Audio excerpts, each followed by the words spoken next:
Prince residential senior secondary school की online क्लासों में आप सभी का स्वागत है। कक्षा 11वीं क्लास वाणिज्य वर्ग में आज जो आपका टॉपिक है वो कंपनी के जो सार्वजनिक कंपनी के बारे में जो है अपन चर्चा करेंगे कि सार्वजनिक कंपनी किसे कहते हैं। उसके बारे में पहले भी आपको पढ़ाया जा चुका है कि सार्वजनिक कंपनी किसे कहते हैं, उसमें कौन कौन से दायित्व हैं, कौन कौन से उद्देश्य हैं, उनके बारे में अपन चर्चा करेंगे। 31 तारीख को आपको सार्वजनिक कंपनी के बारे में पढ़ाया गया है कि सार्वजनिक कंपनी किसे कहते हैं। आज जो टॉपिक है 5/11/2020 को अनुसार सार्वजनिक कंपनी जिसकी प्रदत्त पूंजी कम से कम 5 लाख और समय समय पर निर्धारित की गई अधिक राशि जो है अधिक होती हो उसे कम से कम सार्वजनिक कंपनी में ये होना चाहिए। कम से कम पूंजी जो है 5 लाख रुपया तक समय समय पर निर्धारित की गई से भी अधिक होनी चाहिए। इसमें कम से कम 7 सदस्य हो, अधिकतम जो है कोई सीमा नहीं है, या जिसमें अंशों के स्थानांतरण पर कोई प्रतिबंध नहीं है, और जो अपनी अंश पूंजी के अभियान के लिए जनता को आमंत्रित कर सकती है तथा जन साधारण इसकी सार्वजनिक रुपया जमा करा सकते हैं। यदि एक निजी कंपनी सार्वजनिक कंपनी को सहायक कंपनी है तो वह सार्वजनिक कंपनी के समान मानी जाती है। व्यवसाय संगठन के स्वरूप का चयन जो है अपने यहाँ करेंगे कि व्यवसाय संगठन के चयन के स्वरूप कौन कौन से हैं, तो देखिए इसके बारे में अपन चर्चा कर रहे हैं।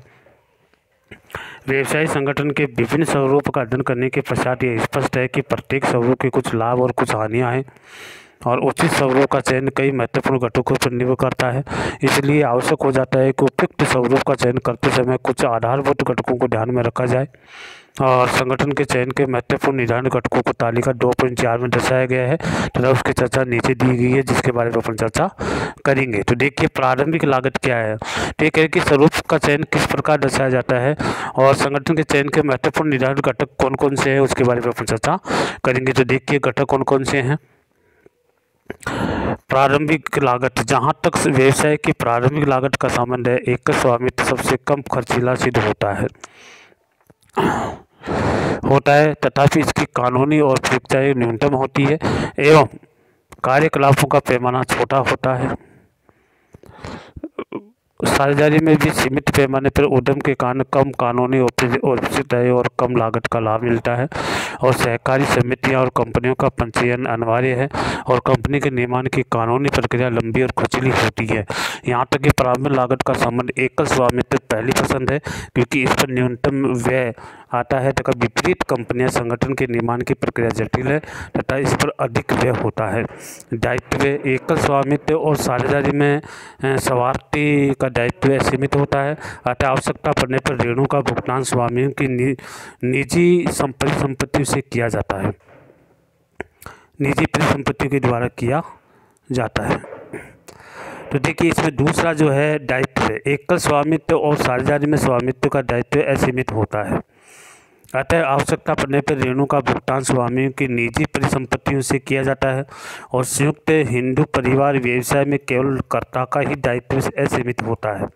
सहकारी समितियां और कंपनियों में दायित्व सीमित होता है तथा लेनदारों को अपने दाय के भुगतान के लिए कंपनी की परिसंपत्तियों पर ही संतोष करना पड़ता है। तो और निवेशकों के लिए भी कंपनी संगठन अधिक उचित है क्योंकि इसमें जोखिम बढ़ जाता है। इसके बाद निरंतरता बनी रहती है। इसमें निरंतरता देखिए, एकल स्वामित्व और साझेदारी फर्म में इसके स्वामित्व की मृत्यु, दिवालिया होने या पागल हो जाने से घटना से उसकी निरंतरता प्रभावित होती है। तो संयुक्त हिंदू व्यवसाय और सहकारी समिति में कंपनी की निरंतरता पर ऊपर वर्णित घटनाओं का भी जो है प्रभाव पड़ता है इसमें। तो देखिए इसमें जो आपको बताया गया है कि कंपनी की कौन कौन से व्यवसाय संगठन के स्वरूप का चयन किस प्रकार करना चाहिए, तो उसको जो दायित्व को ध्यान में रख कर के कार्य करना चाहिए। तो संगठन स्वरूप का चयन जो करने के लिए हमें पहले तो प्रारंभिक लागत के बारे में देखना चाहिए, दूसरा दायित्व के बारे में देखना चाहिए, और तीसरा निरंतरता के बारे में अपन को देखना चाहिए, जब जाकर के अपन इसके बारे में कर सकते हैं। इसका कोई प्रभाव नहीं पड़ता है। यदि व्यवसाय को स्थायी ढांचे की आवश्यकता है तो उसकी कंपनी अधिक उपयुक्त रहती है, जबकि थोड़ी अवधि के उपक्रम के लिए एकल स्वामित्व अथवा साझेदारी को प्राथमिकता दी जाती है। तो देखिए इसके बारे में जो है कंपनी, साधारण कंपनी के बारे में अपनी बात कर रहे हैं, तो इसके बारे में जो है यहाँ पे दिया गया है कि एकल स्वामित्व के लिए आगे आने वाले के बारे आगे जो क्लास में आपको बताया जाएगा।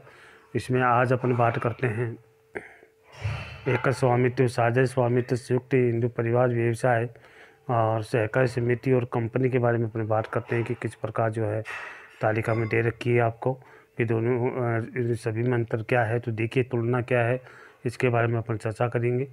देखिए सबसे पहले अपन चर्चा करते हैं साझेदारी कंपनी के बारे में, बात करते हैं कि साझेदारी कंपनी में किस प्रकार की चर्चा है, इसके बारे में बात करते हैं अपन। तो देखिए निर्माण या तुलना का आधार है एकल स्वामित्व, साझेदारी स्वामित्व, संयुक्त हिंदू परिवार, व्यवसाय।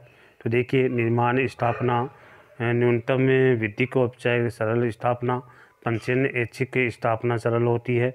हिंदू परिवार में विधिक औपचारिकताएँ कम और पंजीयन की आवश्यकता नहीं, स्थापना सरल होती है।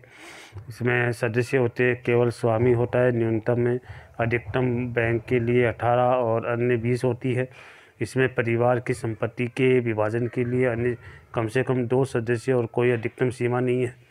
इसमें इसके बाद एकल स्वामित्व में सीमित वित्त पूंजी होती है, परंतु एकल स्वामित्व से अधिक होती है।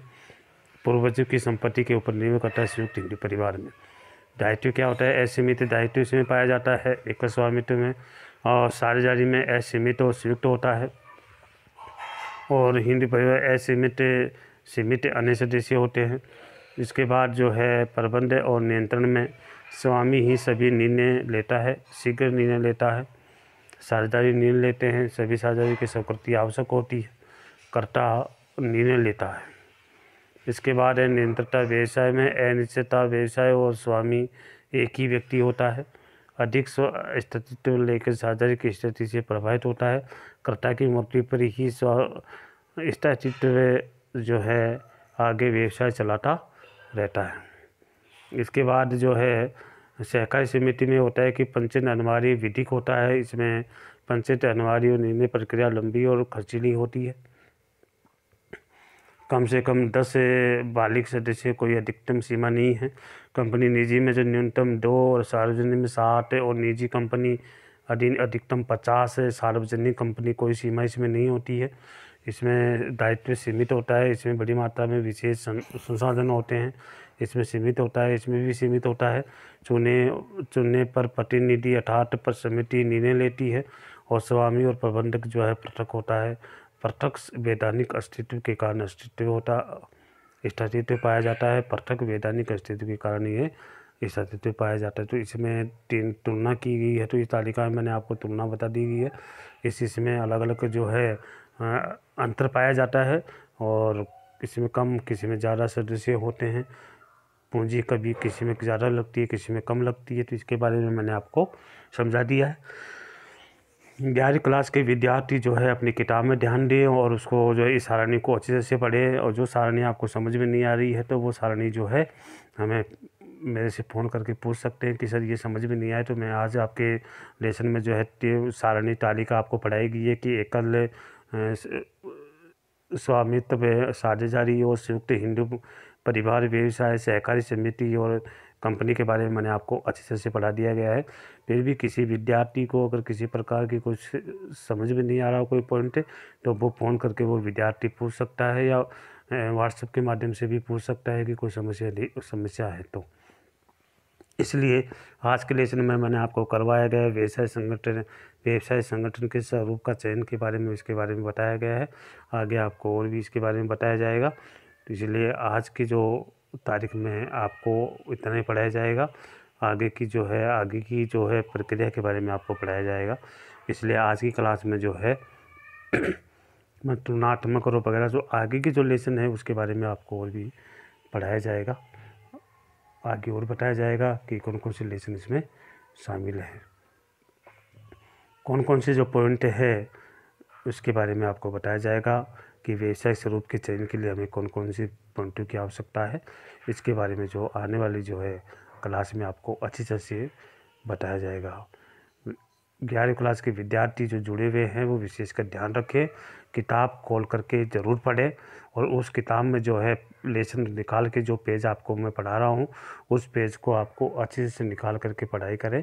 और फिर भी कोई समझ में नहीं आया, मैं वीडियो आपको भेज रहा हूँ, उस वीडियो को अच्छे से देखना, अच्छे से समझना, उसके बाद में जो है याद करना। तो इसलिए 11 क्लास के विद्यार्थी ध्यान दें, ताकि आपको आपकी पढ़ाई लॉस नहीं हो, आपको किसी प्रकार की कोई समस्या नहीं हो। इसलिए आज की क्लास में इतना ही है। जय हिंद।